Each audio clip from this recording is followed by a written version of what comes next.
Hi friends, मैं हूं आफ्ताब अंसारी और आप देख रहे हैं द इंडियन लीगल नेटवर्क। दोस्तों, आज के इस लेक्चर में हम स्टार्ट करने जा रहे हैं भारतीय नागरिक सुरक्षा संहिता का चैप्टर 3 पावर ऑफ कोर्ट्स। दोस्तों, इससे पहले भी हमने लेक्चर्स करे हैं भारतीय नागरिक सुरक्षा संहिता पे, जिसमें हमने सेकंड चैप्टर तक कंप्लीट कर चुके हैं। अगर आपने वो वीडियोज़ नहीं देखी तो वीडियोज़ आप ज़रूर देखें। डिस्क्रिप्शन में और आई बटन में आपको उसकी लिंक मिल जाएगी। तो स्टार्ट करते हैं आज का first lecture of this chapter power of courts के बारे में। दोस्तों, सबसे पहले मैं आपको बता दूं तो ये जो चैप्टर है ये सेक्शन 21 से स्टार्ट होकर के सेक्शन 29 तक जाएगा। एक एक करके हम इसके सारे सेक्शन बहुत अच्छे से कवर करने वाले हैं। तो सबसे पहले स्टार्ट करते हैं आज का लेक्चर। उससे पहले अगर आप मेरे चैनल पर नए हैं और अभी तक नहीं कर रखा सब्सक्राइब, तो सबसे पहले मेरे चैनल को सब्सक्राइब करिए, बेल आइकन को प्रेस करिए और वीडियो एंड तक देखें। वीडियो पसंद आए तो वीडियो को लाइक करें, शेयर करें। तो स्टार्ट करते हैं आज का लेक्चर। दोस्तों, section 21 of this chapter power of court is clearly said कि any offence under the Bharatiya Nyaya Sanhita 2023 में be tried by the high court or the court of session or any other court by which such offence is shown in the first schedule to be triable। यानी कि भाई, जिस कानून ने IPC को replace किया, भारतीय न्याय संहिता 2023 में जो बिल आया और 2024 में जिसको एनफोर्समेंट किया जा रहा है, किया गया है, उसमें जो भी ऑफेंस हैं, अगर कोई ऑफेंस करता है, कोई ऑफेंडर भारतीय न्याय संहिता के तहत कोई भी ऑफेंस करता है, तो उसका जो ट्रायल चलाया जाएगा वो माननीय उच्च न्यायालय यानी हाई कोर्ट में चलाया जाएगा, कोर्ट ऑफ सेशन में चलाया जाएगा। और जो भी फर्स्ट शेड्यूल में दिया गया है, कोर्ट्स के बारे में बताया गया है कि किन किन कोर्ट्स में ट्राइबल होगा वो ऑफेंस, फर्स्ट शेड्यूल में बताया गया है, उस कोर्ट में उस ऑफेंस को या उस ऑफेंडर का ट्रायल चलाया जाएगा।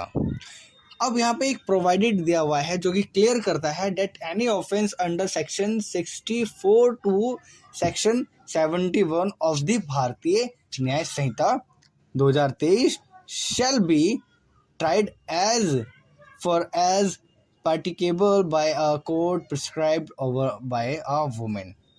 यानी कि ये जो सेक्शंस हैं भारतीय न्याय संहिता 2023 के सेक्शन 64 से 71 तक, ये अगर हम देखें तो भारतीय न्याय संहिता का चैप्टर 5 है जो कि डील करता है of offence against women and child.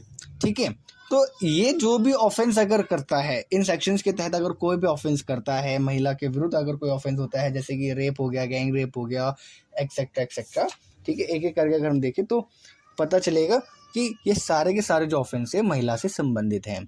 तो इनका जो भी ट्रायल होगा वो महिला कोर्ट के द्वारा एक महिला जज के माध्यम से किया जाएगा। ठीक है, आई होप आपको यहाँ तक क्लियर है। इसके बाद अगर हम आगे बढ़ें तो इसमें जो क्लोज बी है वो कहता है any offence under any other law shall when any court is mentioned in this behalf in such law by tried by such court and when no court is so mentioned may be tried by the high court or any other court by which such offence is shown in the first schedule to be triable। यानी कि भाई, भारतीय न्याय संहिता के अलावा अगर कोई और law है, ठीक है, और कोई ऑफेंस अगर उस लॉ के तहत होता है और उस लॉ में बताया गया है कि उसका ट्रायल किस कोर्ट में चलेगा, तो उसी कोर्ट के माध्यम से उस कोर्ट का उस ऑफेंस का या उस ऑफेंडर का ट्रायल चलेगा।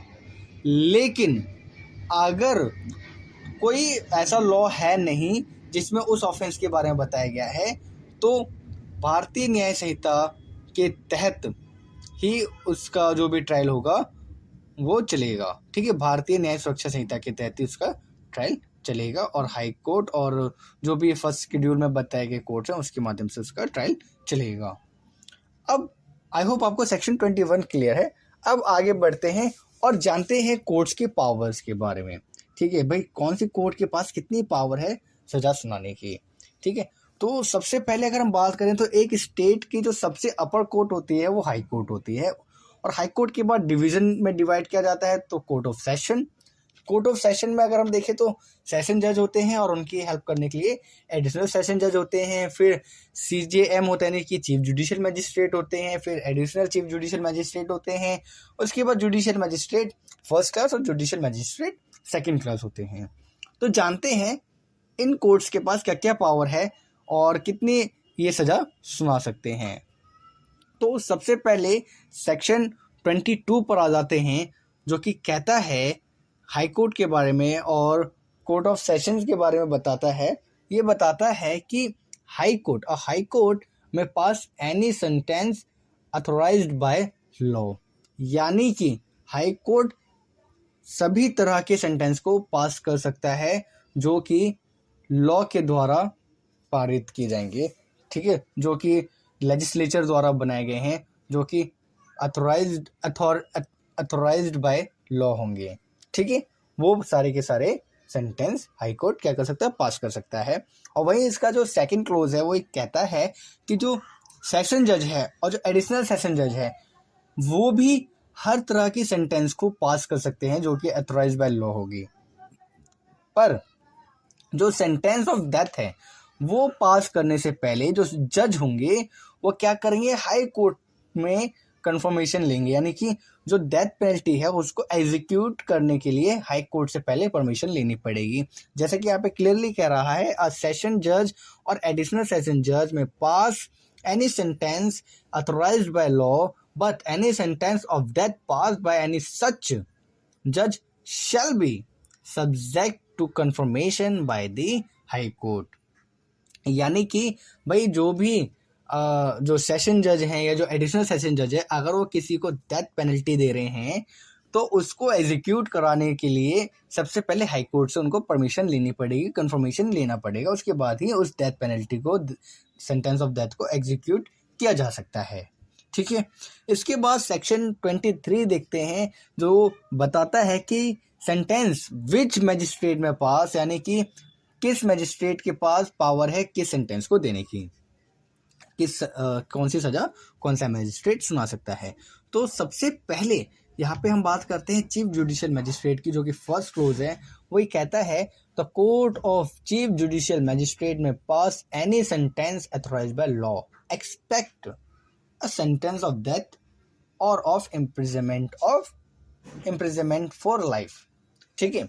यानी कि वो सारे के सारे भाई वो पास कर सकता है, सेंटेंस दे सकता है अथोराइज्ड बाय लॉ, पर वो सेंटेंस ऑफ डेथ और लाइफ इम्प्रिजनमेंट को नहीं दे सकता। और इसी के साथ और of imprisonment for a term exceeding 7 year, यानी कि 7 साल तक की सजा सुना सकता है, उससे ज़्यादा की सजा चीफ जुडिशियल मजिस्ट्रेट नहीं दे सकता, ठीक है। आई होप आपको यहाँ तक क्लियर है। अब इसका सेकंड क्लोज है, वो कहता है जुडिशियल मजिस्ट्रेट फर्स्ट क्लास के बारे में। अब जुडिशियल मजिस्ट्रेट जो फर्स्ट क्लास है वो कहता है कि ये भी मैं pass a sentence of imprisonment for a term not exceeding 3 years, यानी कि 3 साल तक की वो सजा सुना सकते हैं, इससे ज़्यादा की वो सजा नहीं सुना सकते। और फाइन एग्जाइटिंग फॉर 50,000 रुपीज़, वो 50,000 तक का फाइन भी दे सकते हैं, ठीक है। किसी भी ऑफेंडर को जो भी ऑफेंस कर रहा है उस पर जो सज़ा के तौर पे 50,000 तक का उस पर जुर्माना भी लगा सकते हैं, इससे ज़्यादा को जुर्माना नहीं लगा सकते। या फिर वो 3 साल की सज़ा और 50,000 तक का फाइन दोनों उस पर दे सकते हैं। इसी के साथ साथ यहाँ पर एक और सज़ा जुड़ी है जो कि हमारी CRPC में नहीं थी, वो है कम्युनिटी सर्विसेज।